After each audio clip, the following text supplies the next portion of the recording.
हमारे लिए मुल्क पहले या मजहब पहले होना चाहिए? पहले मजहब होना चाहिए। अल्लाह उसका बेटे काम कर, सरसों का तेल लगा के उल्टा लेट हिजाब, उसने नकाब और बुरके को बैन कर दिया। लेकिन हम लोग माली तौर पे, माशी तौर पर, तालीमी तौर पर और रूहानी और शऊरी तौर पर इतने गुलाम हो चुके हैं, हम आजाद कौम नहीं है। यही रखना, कुरान पाक को जिंदा रखना है। अल्लाह उसके क्या बात कर रहे हैं? रसूल को हुक्म को मानना है। अगर हम इसको मानेंगे तो कामयाब, अगर नहीं मानेंगे तो हम कामयाब नहीं होंगे। जो हमारे चल झूठा। हज करके उम्रा करके आएंगे लोग, यात्री आएंगे, उनकी कोई सेलिब्रेशंस नहीं की जाएंगी। पहले तोबा तोबा तोबा। ईद उल अज़हा आने वाली है, कुछ कुछ जगहों पर कुर्बानी पे भी उन लोगों ने रिस्ट्रिक्शंस लगा दी हैं। आपके गुर्दे में क्यों दर्द हो रहा है? हमारा जो हम गुलाम कौम है बुनियादी तौर पर। और हम गुलाम, बाप रे, ये तो धोती खोल रहा है। हम कौन होता है जो सिर्फ रोटी के चक्कर में लगा रहता है? आपका उस्ताद आप देख लें, आज रोटी के चक्कर में लगा हुआ है। जब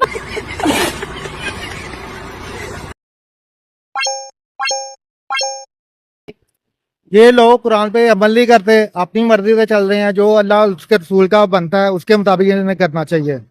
सकाफत है ना, हमारा जो कल्चर है, हम उसको जिंदा रखेंगे, वो ये कह रहे हैं। कल्चर को नहीं रखना, कुरान पाक को जिंदा रखना है। अल्लाह उसके रसूल को हुक्म को मानना है। अगर हम इसको मानेंगे तो कामयाब, अगर नहीं मानेंगे तो हम कामयाब नहीं होंगे। जो हमारे वो क्या कर रहे हैं फिर? वो गलत कर रहे हैं, वो गलत कर रहे हैं।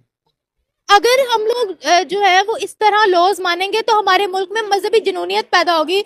हमने मजहबी जुनूनियत से लोगों को उन्हें भी निकालना चाहिए ना कि सारा कुछ उतार दे, बाया भी उतार दे, कपड़े भी उतार दे, सारा कुछ उतार के फेंक देना, फिर फैशन कर लें। यही हो सकता है। इन्होंने ताजिकिस्तान का रवायती लिबास है वो पहनेंगे।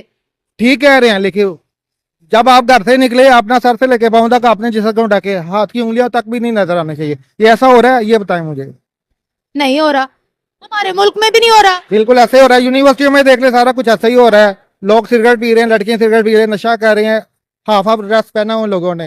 लड़कों ने भी पहना होता है, लड़के भी पब्लिक प्लेस में निकरे पहन के निकलते हैं। तो लड़कियों का एक सिंपल सा रहा है, लड़की सर से लेके पाँव तक कवर करना होता है। अगर वो नहीं कवर करेंगे तो फिर क्या होगा ये बताएं। फिर माहौल का क्या समझी नहीं? गंदा होगा, माहौल गंदा होगा कि नहीं होगा ये बताएं। कौन कर रहा माहौल गंदा?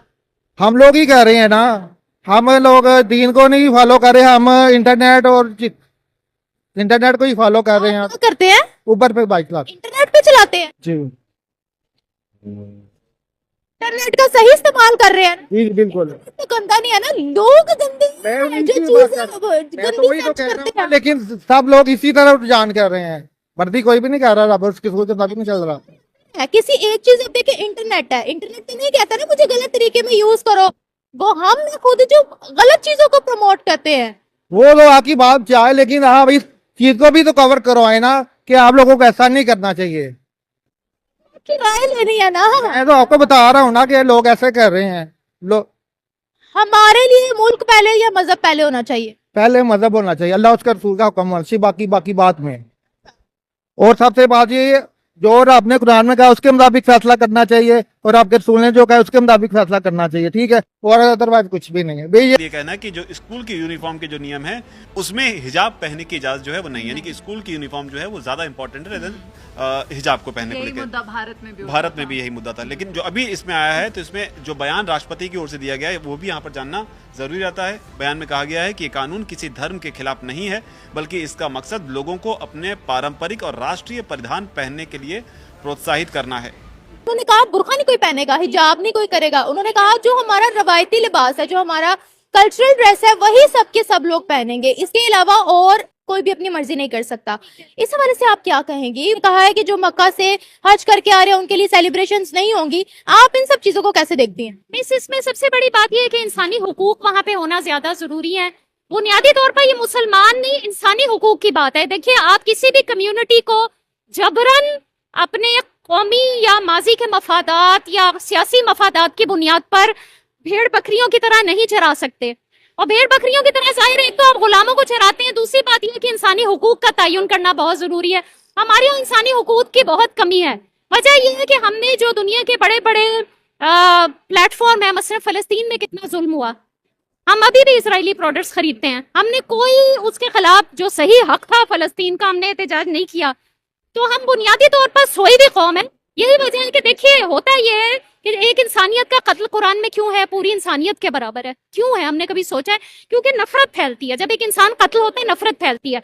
आज दुनिया में जहां कहीं भी जुल्म हुआ है, अब ये जुल्म फैलेगा, चाहे वो ताजिकिस्तान हो, चाहे उज्बेकिस्तान हो, जो भी आप इलाकों के नाम मुल्कों के ले रही हैं, ये फैलता रहेगा, क्योंकि जब हमने उसको रोका नहीं तो उसकी बाउंड्रीज कोई नहीं हुआ करती, जुल्म की इंसानियत की बाउंड्रीज नहीं हुआ करती। कहती हूँ कि हर जगह फ्रीडम होनी चाहिए, आप किसी को रिस्ट्रिक्ट ना करो कि वो हिजाब ना ले या वो हिजाब ले। 2015 में मध्य एशिया के कई देशों में इस्लामिक स्टेट का प्रभाव फैला था। कुछ देशों के नौजवान इस्लामिक स्टेट से जुड़ भी गए थे, जिसकी वजह से इन देशों में लोकतंत्र और स्वतंत्र विचारों का खतरा पैदा हो गया। कट्टरपंथ से बचने के लिए मध्य एशिया के किन किन देशों ने सख्त कदम उठाए, ये भी आपके लिए देखना बेहद जरूरी है। सबसे पहले वर्ष 2017 में तजाकिस्तान ने आधिकारिक तौर पर ऐसे पहनावे पर बैन लगाया था जिससे चेहरा छिपाया जा सके। 2023 में उज्बेकिस्तान ने भी सार्वजनिक स्थलों पर हिजाब, नकाब और बुर्के पर बैन लगा दिया। पिछले साल दिसंबर के महीने में किर्गिस्तान ने अरबी संस्कृति से प्रेरित इस्लामी पहनावे को हर किसी की, अब देखिए आपने मेरे सामने हिजाब, यहाँ पर आजादी है, आपने हिजाब लिया है, आपकी मर्जी है, मैंने नहीं लिया वो मेरी मर्जी है। तो ये फ्रीडम मुझे लगता है कि हर कंट्री में होना चाहिए। आपको बाउंड नहीं करना चाहिए कि आपने हिजाब नहीं लेना, या बाउंड नहीं करना चाहिए कि आपने हिजाब लेना है। ये फ्रीडम होनी चाहिए, रिलीजियस फ्रीडम हर कंट्री के अंदर होनी चाहिए। दूसरी बात ये है इसके, देखिए सिर्फ मुसलमान नहीं, दुनिया में और भी जितने मजाहिब हैं, जैसे हिंदू हैं, क्रिश्चियंस हैं, ज्यूज हैं, जितने भी मजाहिब हैं, मैं समझती हूँ जब आप एक इंसानी कल्चर में रह रहे होते हैं तो इंसानियत का तकाजा ये आप हर किस्म के इंसान की का एहतराम करें। इसकी मिसाल ऐसे ही कि जैसे जब मैं बाग में जाती हूँ तो वहां पर मुख्तलिफ किस्म के फूल होते हैं, मुख्तलिफ किस्म के पौधे होते हैं, एक ही किस्म के फूल पौधे नहीं हो सकते। ये अल्लाह का बाग है, अल्लाह का गुलशन है, वो जानता है कौन का किसका क्या मजहब है और क्या वजह है। और मैं से एक और बात मैं यहाँ पे कहना चाहूंगी कि अगर दुनिया के तमाम मजाहिब, तमाम इंसान एक ही मजहब के तहत होते तो अखलाक का इम्तिहान कहाँ पे होता? अखलाक का इम्तिहान हमारा इसी बलबोते पे अल्लाह ताला ने रखा है कि उसने हमारी मुख्तलिफ अदियान, यानी मुख्तलिफ अदियान, दीन की जमा, मुख्तलिफ अदियान, मुख्तलिफ मजाहिब को दुनिया में रखकर उसने हमारे अखलाक का इम्तिहान लिया। अगर मैं किसी अपने मजहब के इंसान के साथ नेकी करती हूँ तो मैं 10/10 अल्लाह के यहाँ नहीं लूंगी, मैं अल्लाह के यहाँ 10/10 उस वक्त लूंगी जब मैं अपने से मुख्तलिफ मजहब के इंसान के साथ नेकी करूंगी, वहां अल्लाह के मेरा 100/100 जाएगा।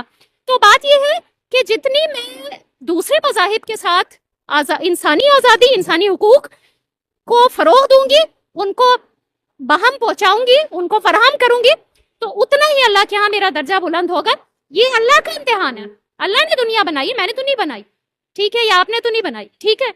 मैं आपसे यहाँ पर ये भी पूछना चाहती हूँ, जैसे वो कह रहे हैं हम अपने कल्चर को जिंदा रखेंगे, उज्बेकिस्तान ने भी बोला, ताजिकिस्तान भी बोल रहा है कि कल्चर कंट्री फर्स्ट है, हम अपना सही कल्चर हमारे बच्चों को पढ़ाएंगे, हमारे लोगों को पढ़ाएंगे, ताकि लोगों के लिए जो कंट्री फर्स्ट है वो रिलीजन फर्स्ट ना हो। तो आपकी नजर में कंट्री फर्स्ट होनी चाहिए या रिलीजन फर्स्ट होना चाहिए? इसमें सबसे बड़ी बात यह है कि देखिए कल्चर जो है ना एक ऐसी चीज है जो बदलती रहती है।